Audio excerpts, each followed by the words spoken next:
Baik, saya akan masuk kepada kebenaran firman Tuhan. Hari ini saya akan berbicara tentang hidup berbuah. Tadi pagi saya bicara tentang belajar percaya, sebentar siang akan dengan tema yang berbeda, mungkin bisa ditonton di YouTube NDC. Baik, Tuhan mau kita berbuah. Percayakah Anda bahwa Tuhan mau kita berbuah? Kalau kita punya anak, kita tentu tidak mau mereka hanya tumbuh besar, tumbuh dewasa, tapi kita mau mereka mulai mandiri, belajar berkarya dan jadi orang yang berguna. Demikian juga Tuhan mau kita berbuah, bukan cuma sekedar bertumbuh, berdaun lebat, tapi tidak buat apa-apa. Yohanes 15 ayat 16, kita baca sama-sama. Bukan kamu yang memilih aku, tetapi akulah yang memilih kamu. Dan aku telah menetapkan kamu, supaya kamu pergi dan menghasilkan buah, dan buahmu itu tetap. Supaya apa yang kamu minta kepada Bapa dalam namaku diberikannya kepadamu. Kebanyakan kita cuma fokus sama ayat yang di akhir yang bilang supaya apa yang kamu minta kepada Bapa dalam namaku diberikannya kepadamu. Sepanjang orang Kristen bertumbuh yang saya lihat adalah kebanyakan ngeklaim janji Tuhan, ngeklaim firman Tuhan, tapi tidak menghidupi kebanyakan. Kita lihat mobil mewah, kita kelilingin, kita hafal ayatnya. Setiap tanah yang kamu pijak, ya kan? Jadi milikmu.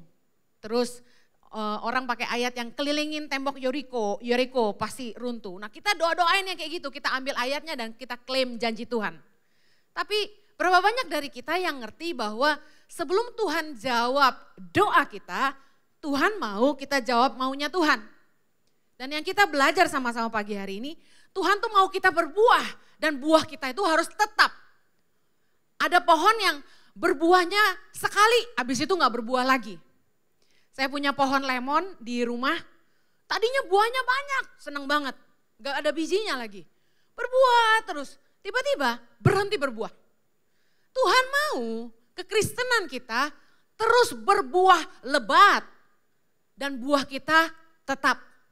Nah, buah dalam firman Tuhan bicara tentang 3 hal. Yang pertama, jiwa-jiwa. Yang kedua, perubahan hidup.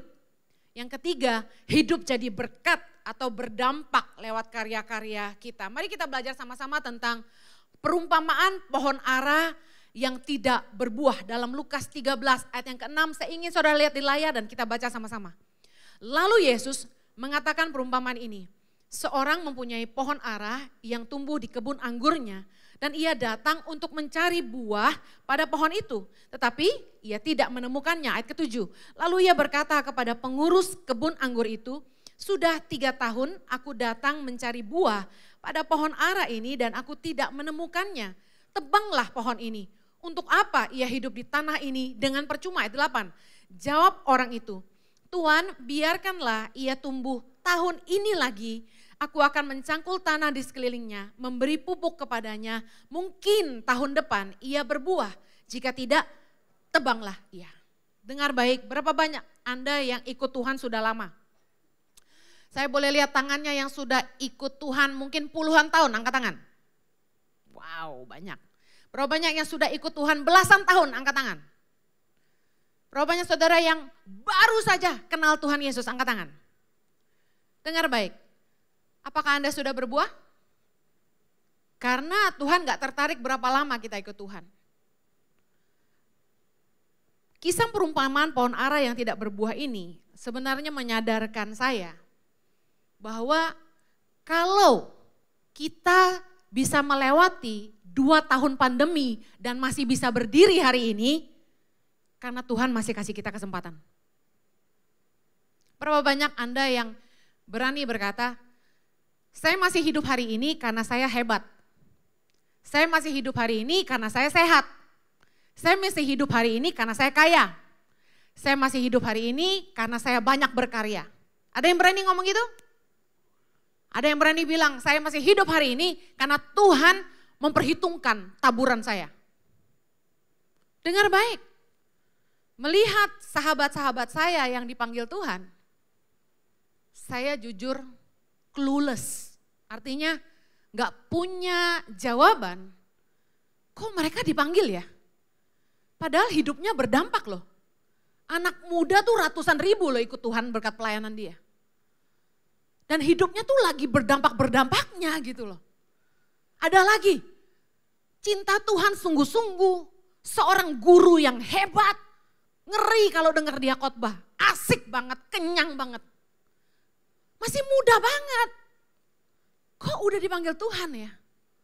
Saya sampai waktu dengar teman-teman saya sesama hamba Tuhan dipanggil Tuhan, saya gak berani menghakimi, gak berani. Gua siapa? Gua gak lebih benar dari mereka. Tapi kalau hari ini kita semua masih bisa ada di sini, saya bisa pastikan Tuhan masih kasih kita kesempatan berbuah, katakan amin. Firman Tuhan ini jelas bilang gini, buat apa dia tumbuh di tanah ini dengan percuma? Udah 3 tahun ditunggu-tunggu berbuah. Udah tebang aja. Berapa banyak dari kita yang kita ikut Tuhan lama tapi gak berbuah. Dengar baik. Kalau Anda dengar firman Tuhan ini hari ini, pakai baik-baik. Tahun 2022 ini pastikan hidupmu berbuah. Katakan amin. Saya ingin share apa sih buah yang pertama. Buah itu bicara soal jiwa-jiwa tadi saya bilang. Sudah berapa banyak jiwa yang Anda bawa bagi kerajaan sorga? Berapa banyak orang yang sudah engkau ceritakan tentang Tuhan dalam hidupmu? Berapa banyak orang yang sudah engkau mentor, life coaching, bimbing untuk mereka sungguh-sungguh ikut Tuhan. Engkau muridkan.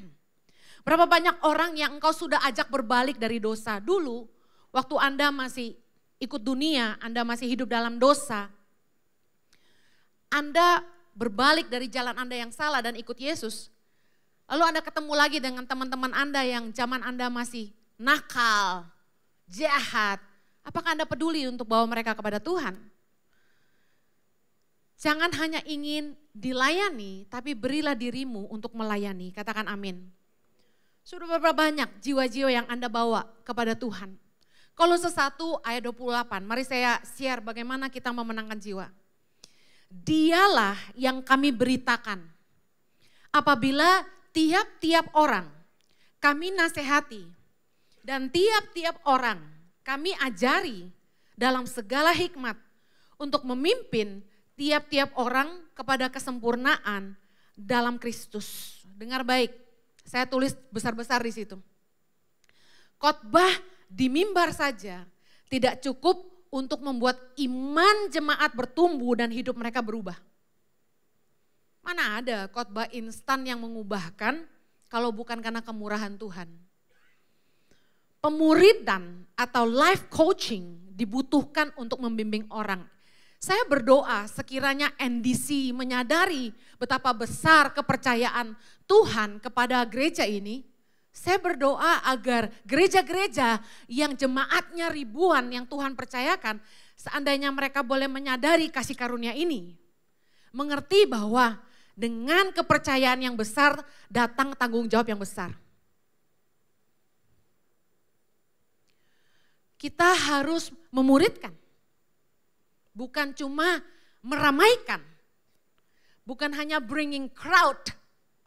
It's not about how many people coming here. It's about how many people doing a life changing. Dengar, saya gak tertarik sama jemaat yang banyak. Saya lebih diberkati sama orang-orang yang komentar di YouTube dan maupun IG saya yang bilang gini, Kak Heni terima kasih. Karena saya dengerin khotbah Kak Heni terus menerus dari awal sampai akhir dan hidup saya berubah. Hubungan saya sama suami jadi lebih baik Bu Heni. Hari ini saya sudah dapat pekerjaan yang jauh lebih baik dengan posisi yang lebih baik berkat apa yang saya belajar dari ajaran Kak Heni di firman Tuhan. Saya mau kasih tahu, bukan karena saya. Tapi Roh Kudus itu bekerja dalam hidup setiap umatnya. Dan firman-Nya berkuasa mengubahkan. Tapi firman Tuhan itu tidak bisa instan. Firman Tuhan mengajarkan kita harus merenungkannya siang dan malam. Dan firman Tuhan berkata gini, datanglah angin, datanglah topan, datanglah banjir. Mereka yang akan tetap kuat berdiri adalah mereka yang melakukannya. Jadi firman Tuhan yang mengubahkan itu harus direnungkan dan dihidupi baru punya kuasa. Anda pengen kurus,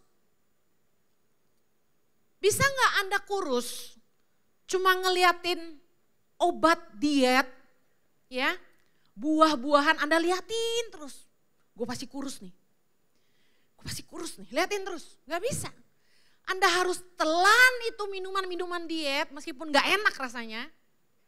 Anda harus exercise, baru jadi. Sama dengan firman Tuhan. Gak mungkin jiwa-jiwa itu bertumbuh kalau gak dimuridkan terus-menerus.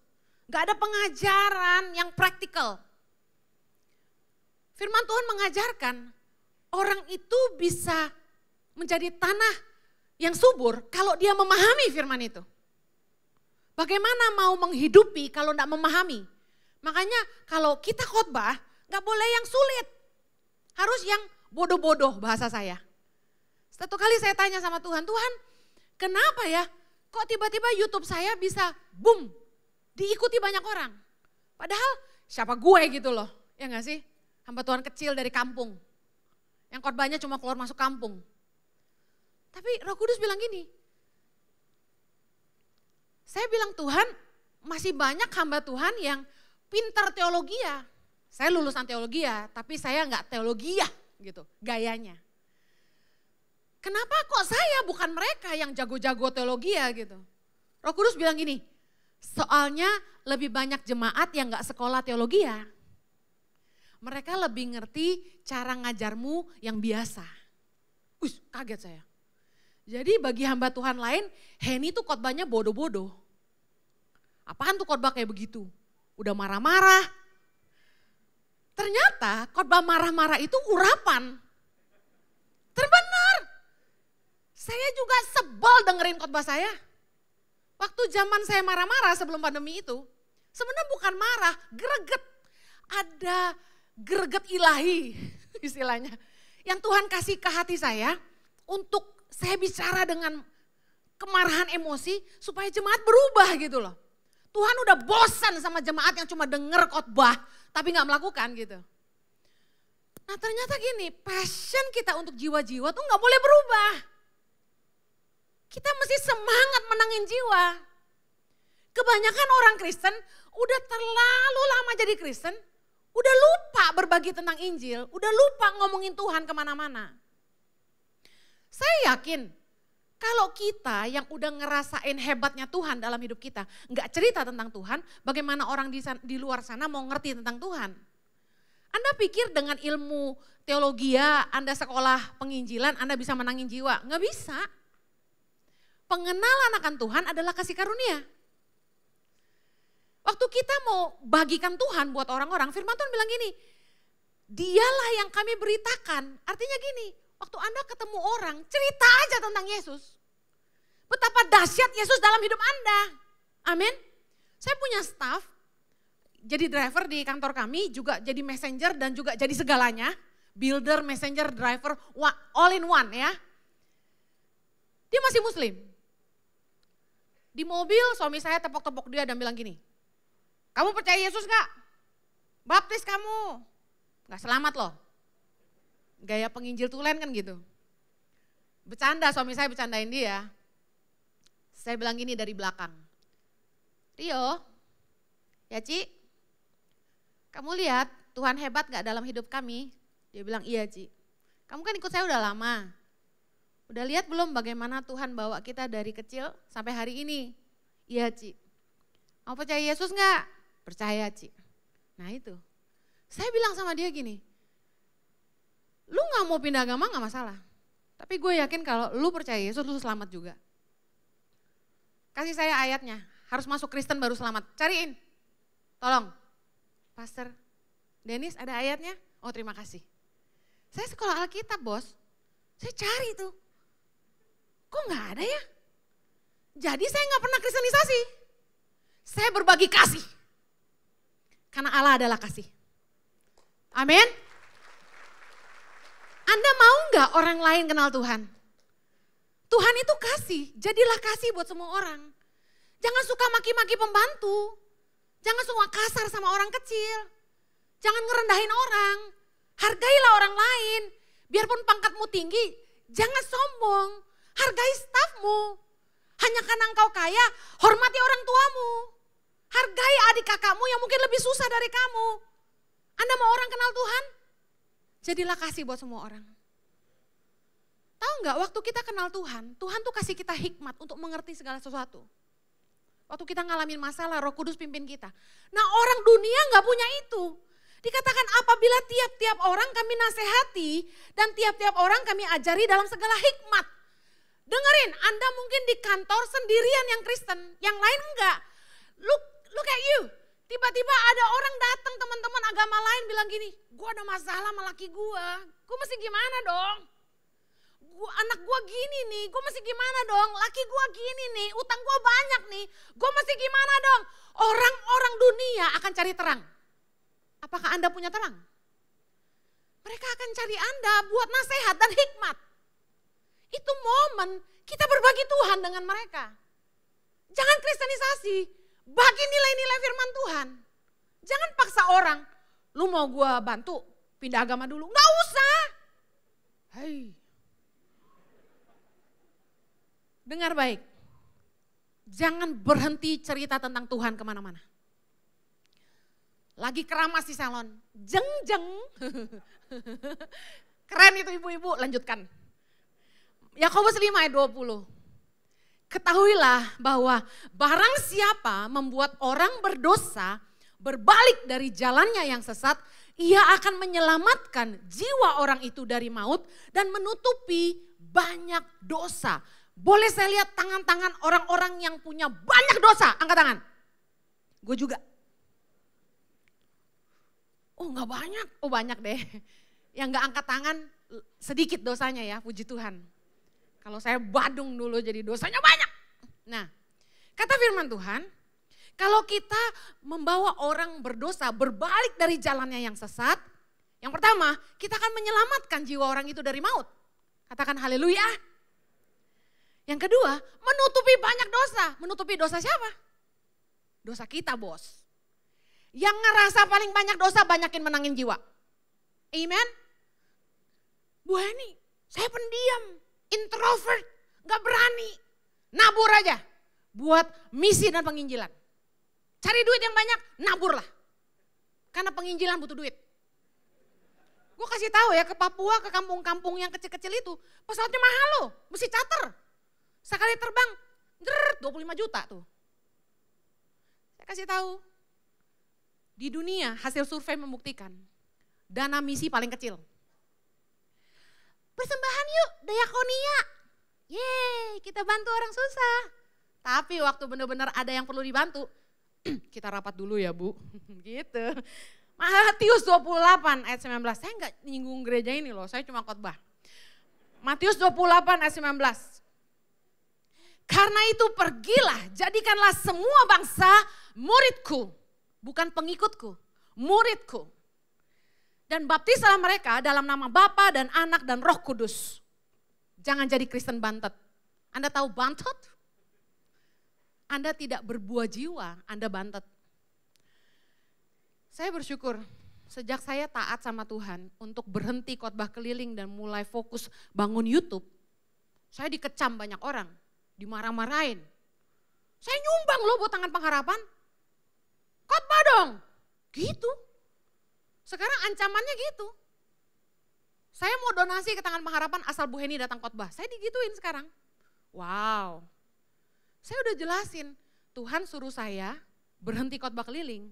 Saya harus fokus bangun keluarga saya dan fokus bangun jemaat online. Karena ternyata Tuhan buat gerakan dalam pelayanan saya, itu seluruh orang Indonesia dimanapun berada bisa dengar khotbah lewat YouTube. Tuhan lagi pakai YouTube loh.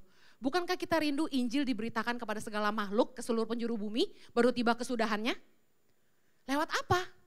Sosial media dan YouTube. Apalah nama medianya saat ini? Unlimited. Enggak dibatasi waktu, orang bisa nonton khotbah kapan aja. Enggak bisa tidur jam 2 nonton khotbah. Enggak dibatasi oleh tempat. Saya taping di Jakarta, yang nonton sampai ke San Francisco, Los Angeles, Hong Kong, China, Rusia. Saya kaget, Bu Heni saya dari Ceko, wow. Dengar baik, jadikan semua bangsa muridku dan baptislah mereka. Saya bersyukur tiap bulan kami baptis orang. Dari Surabaya orang terbang buat baptis di Jakarta, gue heran. Maaf, dari beberapa agama ada yang ikut baptis, saya bilang gini, jangan pindah kalau bukan disuruh Tuhan. Enggak Bu Heni, saya mau. Gue gak kristenisasi loh ya. Dengar baik. Tuhan itu akan jadi sangat hidup dalam hidup kita. Kalau kita sungguh-sungguh hasilkan jiwa buat kerajaan sorga. Amen. Anda yang dikasih kesempatan sama Tuhan, menangkan keluargamu. Berdoa buat jiwa-jiwa mereka yang belum kenal Tuhan. Pelayanan saya yang pertama setelah kenal Tuhan adalah bersyafaat bagi keluarga saya. Dan puji nama Tuhan, mereka semua udah kenal Tuhan. Haleluya. Yang kedua, ingat kalau kita masih hidup, kita masih diberi kesempatan berbuah. Yang kedua, perubahan hidup atau pertobatan yang sungguh. Matius 3:8, sama-sama. Jadi, hasilkanlah buah yang sesuai dengan pertobatan. Ayat 10, kapak sudah tersedia pada akar pohon.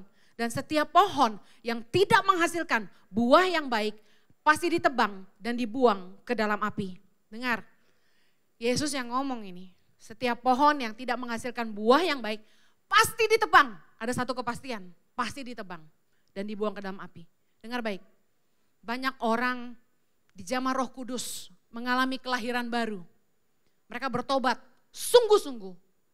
Tapi kemudian dalam hidupnya mereka berpikir akan ada keajaiban yang membuat hidup mereka bim salah bim berubah. Contoh, kita kenal Tuhan di zaman Tuhan.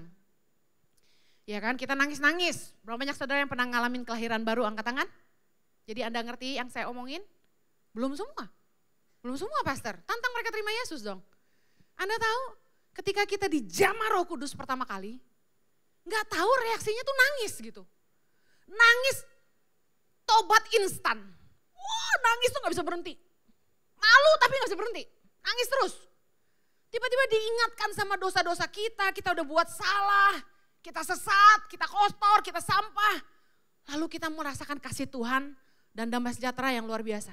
Itu jamahan Roh Kudus pertama kali dalam kelahiran baru.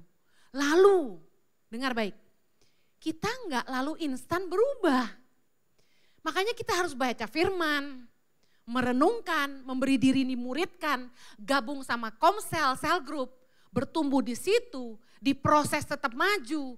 Lalu kita mulai berbuah. Nah, ada tantangan ketika kita kembali ke dunia kerja, kita yang udah di jamaah Tuhan, kita punya tantangan. Sekarang kamu udah ikut Yesus, bisa jujur gak? Sekarang kamu sudah ikut Yesus, bisa kudus gak? Pacaran bisa gak? Gak pakai cium-ciuman Mas Koki itu. Bu Heni kasih tahu saya ayatnya di mana gak boleh ciuman. Saya mau kasih tahu, ciuman bibir adalah gerbang menuju nafsu seksual. Ada di sini yang nafsu cuma pegang jempol doang? Jadi kalau Anda sudah bertobat, ya berhenti berbuat zina dong. Berhenti mencuri dong. Berhenti berbohong dong. Ada gitu yang instan terima Yesus langsung gak bisa ngomong jorok lagi. Ada Roh Kudus jaga. Gak ada. Lu masih kuasai lidah gitu. Ada ayatnya Bu Heni. Minta Tuhan berjaga-jaga pada mulut gerbang. Iya berdoa, tapi lu mesti jaga lidah. Tanggung jawab itu kita. Ada gitu yang dari kasar sama istrinya, begitu dijamah Tuhan langsung gak marah lagi. Mau nabok kayak disamber sama malaikat. Hut, gak jadi. Langsung berubah lemah lembut. Hai sayang gitu, ada? Yang tadinya pelit, gak suka nolong orang. Keponakan gak bisa sekolah dibiarin. Tapi tiba-tiba di jamaah Tuhan bisa gitu langsung buka dompet bagi-bagi duit. Anda harus putuskan, aku mau ikut Tuhan dan aku mau berubah. Bahkan setelah ikut Tuhan pun, kita gak langsung kebal dosa. Ada gitu, maaf, lihat cewek bugil bahasa roh kuat gitu. Bugil aja gak apa-apa, gitu. Gua jamin gak ada. Semua kita yang terima Tuhan, waktu kita bertobat, butuh keputusan. Keputusan untuk apa? Pertama, berhenti berbuat dosa. Itu yang Yesus ngomong dalam Yohanes 8 ayat 11 kepada perempuan yang kedapatan berbuat zina. Pergilah dan jangan berbuat dosa lagi. Mulai dari kapan? Sekarang. Katakan kanan kirimu, jangan berbuat dosa lagi, mulai dari sekarang. Bu ini tadi malam baru zina, gak apa-apa sekarang. Bu ini tadi pagi masih judi, gak apa-apa sekarang. Tadi pagi masih bohongin istri, gak apa-apa sekarang. Bertobat dari? Good. Berhenti berbuat dosa. Pertobatan dimulai dari keputusan untuk berhenti berbuat dosa. Yang kedua, menjauhi medan dosa. Udah tahu lu gak bakal kuat, ya jangan deket-deket. Lagi puasa nungguin orang makan bakso, yang bener aja. Saya nonton film tengah malam, dia lagi makan Indomie. Langsung lapar gue. Heni katanya mau diet. Saya lihat perut saya dan saya maki perut saya. Syukurin makan bakmi, gitu. Jadi gak jadi makan Indomie. Coba deh, kalau lagi pengen makan malam-malam, omelin perutnya, biar nurut dia sama kita. Emang bakmi tengah malam tuh enak tau gak, apalagi pakai telur, pakai cabai rawit, pakai caisim. Yang ketiga, keluar dari lingkungan yang menjatuhkan. Karena pergaulan yang buruk merusak kebiasaan yang baik. Anda udah taubat tapi masih mau kumpul sama teman-teman yang dunia. Dengerin, waktu kita hidup dalam kebenaran, waktu kita masuk jadi anak terang, kita udah punya nilai yang berbeda dengan orang-orang yang hidup dalam kegelapan. Gak bisa sama, Bu Heni bukannya terang harus jadi terang di tengah kegelapan. Iya, tapi jangan mencobai diri sendiri. Berapa banyak orang artis, dia taubat dari narkoba, diundang ke gereja kesaksian. Habis itu guess what? Jatuh lagi. Udah kasih PK-nya gede, malu-maluin lagi. Udah janganlah. Dengar baik, kita gak kebal dosa.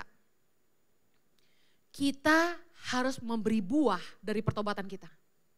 Buahnya apa? Nih, Yohanes 15 ayat yang kedua bilang gini, setiap ranting padaku yang tidak berbuah dipotong. Dan setiap ranting yang berbuah dibersihkannya supaya lebih banyak berbuah.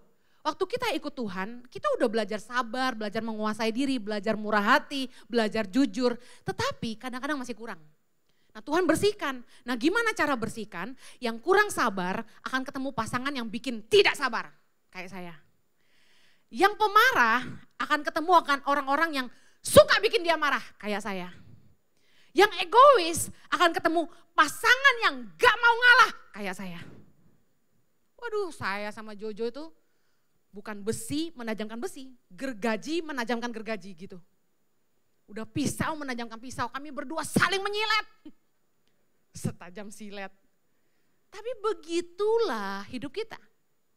Kalau mau jadi lebih bersih dan berbuah lebih lebat, harus mau gesekan.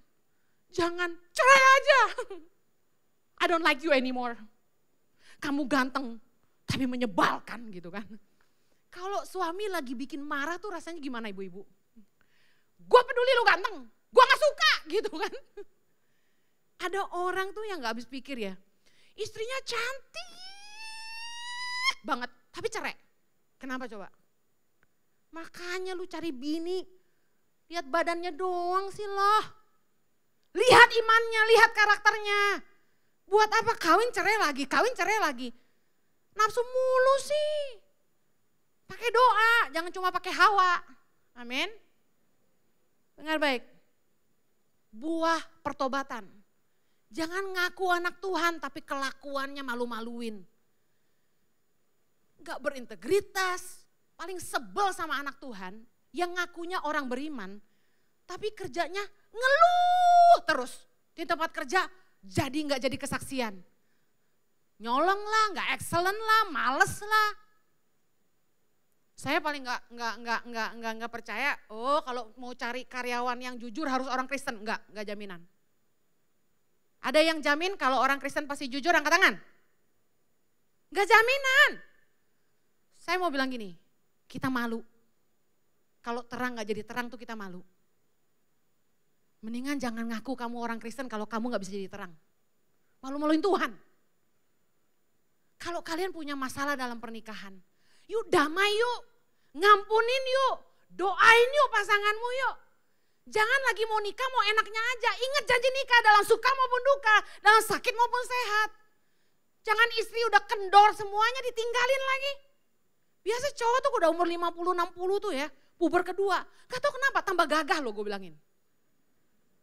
Wah, bayangin ya, cewek makin tua makin keriput. Value-nya makin turun. Jujur aja, perempuan kan gitu. Makin tua value-nya makin turun karena fisiknya.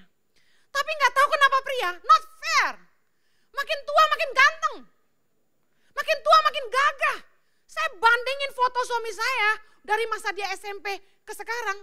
Oh my God, he looks so hot now. Serius? Kenapa begitu ya? Makanya begitu pria udah 50-an 60-an, cewek masih mau. Biarpun beda 20 tahun juga gelem bahasa Jawanya. Soalnya udah terbukti setia, udah terbukti apa? Punya pribadi-pribadinya ya kan? Rumah pribadi, mobil pribadi, perusahaan pribadi gitu kan. Semakin dia setia sama istrinya semakin menggoda. Gitu katanya. Jangan ganggu suami saya. Saya lanjutkan. Buah pertobatan harus nyata, amen. Yang ketiga, kalau kita masih hidup, kita masih dikasih kesempatan berbuah, yaitu berdampak, berkarya dan hidup jadi berkat. Efesus 2 ayat 10, baca sama-sama. Karena kita ini buatan Allah, diciptakan dalam Kristus Yesus untuk melakukan pekerjaan baik yang dipersiapkan Allah sebelumnya. Ia mau supaya kita hidup di dalamnya. Pekerjaan baik apa yang sedang Anda lakukan hari ini? Coba tengok kanan kirimu. Bikin apa loh? Gitu. Coba angkat dagunya dikit. Bikin apa loh? Kan pakai masker susah tuh. Dengar baik. Kita ini buatan Allah diciptakan dalam Kristus Yesus untuk melakukan, jelas tuh purpose-nya, pekerjaan baik. Bahkan sudah dipersiapkan Allah sebelumnya. Dan satu kepastian, Tuhan mau kita hidup di dalamnya. Nah, jangan sampai tujuan hidup kita itu cuma buat jadi kaya. Dari kecil kita ditanya, mau jadi apa gitu ya. Hidup ini harus sukses gitu ya. Semua idealismnya, I wanna be rich. Papa rich, mama rich gitu ya. Semua mau jadi kaya. Tapi saya mau bilang gini, hidup ini bukan cuma untuk jadi kaya, tapi untuk jadi berguna bagi sesama dan kerajaan sorga. Katakan amin. Ikut Yesus tuh jangan hanya maunya diberkati, tapi ayo jadi berkat. Izinkan Tuhan pakai hidup kita untuk jadi berkat buat orang lain. Saya tuh punya satu komitmen gini. Tuhan taruh di hati saya gini, siapapun yang ketemu sama saya, hidupnya harus berubah jadi lebih baik. Siapapun. I want that person to live a better life. Staff saya yang kalau ngandelin gaji aja gak bakal bisa punya rumah, saya duduk sama mereka dan duduk ajarin gimana caranya bisa nyicil rumah dari muda. Mumpung masih muda, kerjalah cicil rumah. Kenapa? Karena itu gak mubazir. Itu investasi yang bagus. Yang kedua, kamu jadi fokus. Kamu bangun sesuatu yang pasti menjadi kebutuhanmu di masa depan. Lalu kamu jadi ngirit. Lalu kamu belajar disiplin. Bapak-bapak, ibu-ibu ajar anakmu sejak usia muda cicil rumah. Saya karena lakukan itu, makanya saya punya rumah. Kalau ngandelin kekayaan orang tua, amit-amit. Maksudnya kalau punya mertua pelit. Ya. Saya nggak bilang mertua saya pelit loh ya, saya cuma bilang lebih baik jangan ngandelin kekayaan mertua, apalagi mereka pelit. Karena papa mama mertua saya pasti nonton ini, jadi saya harus hati-hati bicara ya. Saya doa sama Tuhan gini, saya ingat dalam Yesaya 6 ayat 8, siapakah yang akan kuutus dan siapakah yang mau pergi untuk aku, maka sautku, ini aku utus laku. Nah waktu saya doa gitu, saya dari sejak saya masih sangat muda, saya selalu doa gini, Lord, if you can use anything, Lord, you can use me. Pernah dengar lagu itu? If you can use anything, Lord, you can use me. Tuhan kalau bisa pakai apa aja, Tuhan juga bisa pakai saya. Saya selalu doa, Tuhan pakai saya dong jadi saluran berkat buat hidup banyak orang. Saya doa itu, Tuhan pakai saya dong, saya rindu jadi saluran berkat Tuhan buat banyak orang. I don't know why, I keep praying the same prayers over and over again. Dan tiba-tiba, here I am. Ribuan anak Indonesia bisa makan dan sekolah. Tuhan itu bekerja lewat kerinduanmu. Jangan hanya hidup untuk diri sendiri. Listen up. Sebuah pohon itu berbuah untuk dinikmati oleh orang-orang di sekitarnya. Ada nggak pohon yang makan buahnya sendiri? Laper ah. Rangkainya begitu. Ada? Nggak ada. Pohon tuh berbuah untuk dinikmatin orang lain. Nah pertanyaannya, buah apa yang Anda hasilkan? Yang bisa rasa itu bukan saya, tapi orang-orang di sekitar Anda. Suamimu, istrimu, anak-anakmu, pembantumu, supirmu, stafmu, keluarga besarmu, komunitasmu, keliling rumah tanggamu, kecamatanmu, kelurahanmu, whatever. Komunitasmu. Mereka yang berasakan buahmu. Matius 12 ayat 33 bilang gini, sebab dari buahnya pohon itu dikenal. Kalau buahnya baik, pohon itu baik. Kalau buahnya tidak baik, berarti pohonnya nggak baik, makanya ditebang aja. Ada jambu, buahnya banyak, tapi busuk semua. Anda pelihara nggak? Tebang aja. Pertanyaan saya hari ini, buah apa yang Anda hasilkan? Jangan cuma tumbuh lebat, kelihatan hebat, tapi hidup kita tidak jadi berkat. Ada orang kaya sekali, tapi pelit sekali, hitungan sekali. Dia cuma tumbuh lebat, tapi tidak jadi berkat. Ada gunanya nggak? Makanya hidup jangan cuma jadi kaya, tapi jadi berguna. Tahukah Anda bahwa Yesus mengajarkan orang percaya akan berkarya? Yohanes 14 ayat 12, baca sama-sama. Aku berkata kepadamu, sesungguhnya barang siapa percaya kepadaku, ia akan melakukan juga pekerjaan-pekerjaan yang aku lakukan, bahkan pekerjaan-pekerjaan yang lebih besar daripada itu. Sebab aku pergi kepada Bapa. Dengar baik, apa Yesus tuh gak luar biasa selama hidupnya? Karya Yesus nyata gak? Keren gak? Besar gak? Ngasih makan 5.000 orang, ngasih makan 4.000 orang, nyembuhin orang lumpuh, orang buta, orang mati dibangkitkan. Dan Yesus bilang gini, barang siapa percaya kepadaku, ia akan melakukan juga pekerjaan-pekerjaan yang aku lakukan, bahkan pekerjaan-pekerjaan yang lebih besar daripada itu. Berapa banyak saudara yang percaya sama Yesus? Pertanyaan saya, sudahkah Anda melakukan pekerjaan-pekerjaan yang Yesus lakukan dan bahkan lebih besar dari itu? Belum. Saya bersyukur. Kalau Yesus pernah ngasih makan 5.000 orang, 4.000 orang, hari ini sudah 15 tahun lebih kami memberi makan puluhan ribu anak Indonesia. Semua karena kemurahan Tuhan. Dan saya mau bilang gini, semua itu mungkin. Setiap kita diurapi dan dipakai Tuhan dengan cara yang berbeda. Ada hamba Tuhan yang diurapi Tuhan untuk kesembuhan. Gerejanya rame karena itu pelayanan nomor 1. Bagi jemaat, yang penting sembuh. Banyak orang sakit soalnya di dunia ini. Yang kedua, ada yang diurapi Tuhan untuk ngusir setan. Wah itu juga rame, bayarannya mahal. Karena kalau jualan apartemen gak laku tinggal panggil dia laris. Tipsnya gede. Lalu ada yang diurapi Tuhan untuk bikin mujizat. Saya mau bilang gini, banyak sekali orang-orang yang dipakai Tuhan dengan cara yang berbeda. Anda dipakai Tuhan untuk apa? Dipakai Tuhan untuk apa? Nah, jangan kecil hati, Bu Heni itu kan bahasa pelayanan. Yuk kita lihat. Berbuahlah lewat karya supaya hidupmu jadi berkat. Setia dengan apa yang Tuhan percayakan di tanganmu hari ini. Hari ini Anda kerja apa? Accountant. Kerjalah yang jujur. Jangan ngeluh perusahaan ini SOP-nya gak jelas. Tapi coba jadi berkat di situ, rapiin SOP-nya. Dengan mengeluh Anda tidak berbuah. Anda akan jadi terang ketika hidup Anda berdampak. Gak cuma makan gaji aja. Kalau Anda bisa turn mess into progress. Dari yang tadinya kacau jadi berkembang, Anda sudah jadi berkat. Kebanyakan orang punya mental attitude, datang ke sebuah tempat, komen, cari kesalahan. Tapi gak banyak orang yang datang kasih solusi.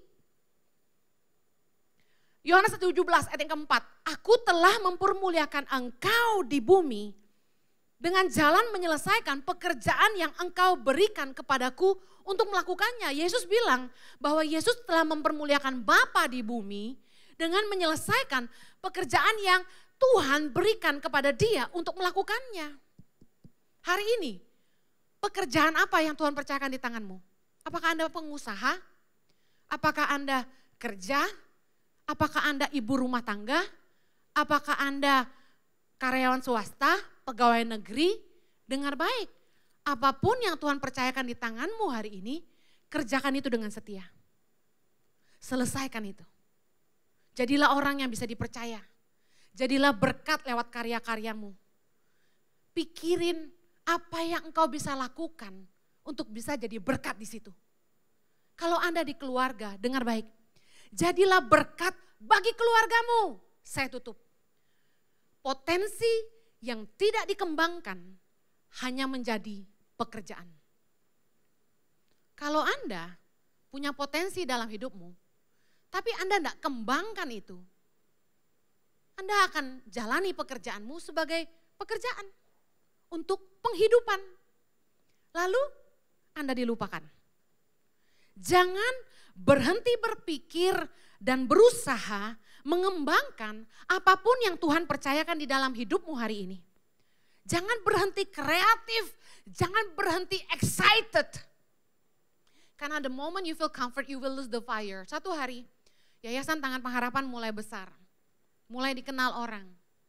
So I wonder if I can just sit down on my table and send someone else. Saya bilang sama Tuhan, boleh enggak saya utus orang lain Tuhan ke pedalaman. Saya ini keliling pedalaman 15 tahun, capek loh, pegel loh.